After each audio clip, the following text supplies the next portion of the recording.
Psycho శంకర్ని కోర్టులో హాజరుపరిచి స్టేషన్ను తరలించే బాధ్యత ఇద్దరు కానిస్టేబుల్స్ కి అప్పచెప్పారు. వాళ్ళు బస్ స్టేషన్లో బస్ కోసం వెయిట్ చేస్తూ ఉండగా శంకర్ తప్పించుకొని పారిపోయాడు. ఎంత వెతికినా దొరకలేదు శంకర్. తప్పించుకోవడానికి తనే కారణమని ఒక కానిస్టేబుల్ కూడా సూసైడ్ చేసుకున్నాడు. శంకర్ అక్కడి నుంచి అడ్డుదారులో ఎలాగోలా కర్ణాటక చేరుకున్నాడు.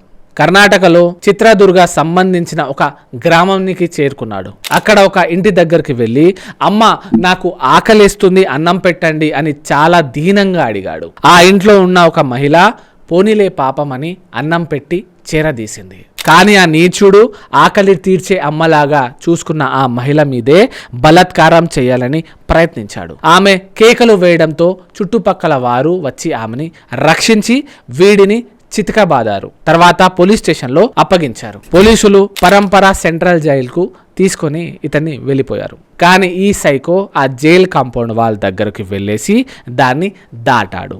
అది దాటగానే 20 అడుగుల ఇంకో గోడ ఉంది. దాన్ని కూడా ఒక కర్ర సహాయంతో దాటాడు. తర్వాత 30 అడుగుల ఇంకో గాజు పెంకలు పైన కరెంటు ఫెన్సింగ్ ఉన్న ఒక గోడ ఉంది. అతని అదృష్టమేమో కానీ ఆ టైంలో కరెంట్ లేదు.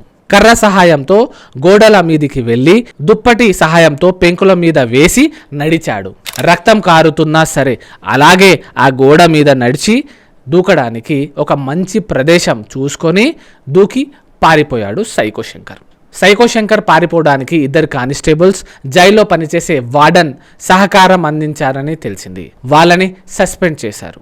మళ్ళీ సైకో శంకర్ కోసం వెతుకులాట ప్రారంభించారు. కానీ ఎలాంటి ఫలితం లేదు. కాకపోతే పరంపర సెంట్రల్ జైల్లో సైకో శంకర్ ఒక తోటి ఖైదీతో స్నేహంగా ఉండేవాడని తెలిసింది. అతను శిక్షాకాలం పూర్తి అవ్వడంతో బయటకు వెళ్ళాడు.